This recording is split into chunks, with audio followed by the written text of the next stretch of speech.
Sometimes we say, oh, I can't do yoga. I'm too fat. I'm too old. I can't bend and twist like a limp asparagus. I can't even stand up out of my chair.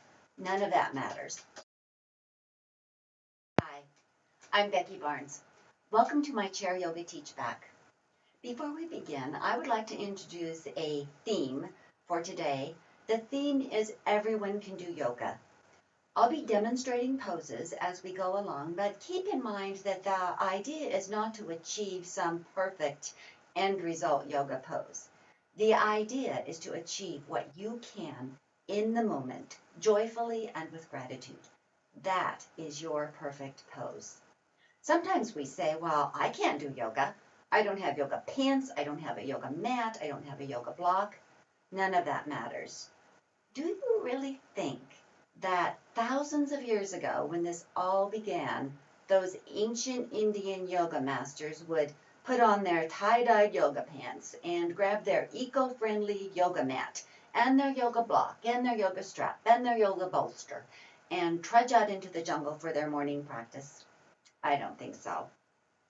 Now, that's not to say that if you have some of those beautifully colored yoga pants or some favorite zebra capris that you love wearing and that you're comfortable in, you shouldn't wear them. By all means, do. I'm just saying that you don't need those to practice. Every morning when I practice my yoga, I do it in my pajamas, and that works just fine. So whatever you're wearing, as long as it's comfortable and you can move in it, that's your yoga outfit for the day. We will be using some props. Excuse me. Um, personally, I love these little soft yoga blocks. Unfortunately, my dog Max loves them as well, so I only have one left, and it's a little bit the worse for wear. As you can see, he's chewed on it a little bit. It's still serviceable. But what am I going to do some morning when I wake up and my nice blue yoga block is in pieces all over my floor? Well, I might use a sturdy cardboard box. I might use a book. I could use a rolled up towel. It just kind of depends on what you're needing it for. Be creative. As you go through your day, look around your house and see what you could use for yoga props. We're not just exercising our bodies here. We're exercising our minds as well. Finally, I would like to share an anecdote that illustrates the approach I'd like us to take with our practice today. There is a scene in the wonderful movie The Princess Bride in which Fezzik the giant, Wesley the hero, and Inigo the sword-wielding Spaniard are up on the ramparts, and their enemy is below them. They're vastly outnumbered.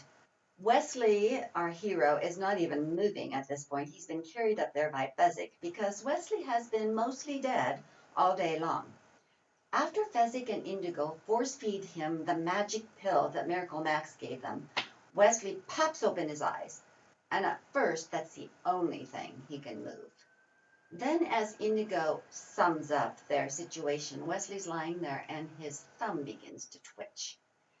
And Fezzik the giant gets this huge smile on his face, and he looks down at him and he says, "You just wiggle your finger. That's wonderful."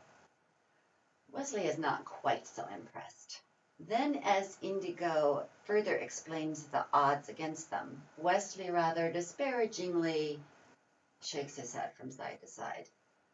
And Fezzik is absolutely delighted. He looks down at him, smiling, and he says, "You just shook your head. Doesn't that make you happy?" I would like us all to approach our practice in the spirit of Fezzik the giant. Take delight in whatever we can do, no matter what the odds, no matter what our physical condition. Enjoy and be grateful for what you can do in the moment, even if it's just wiggling your finger or turning your head from side to side.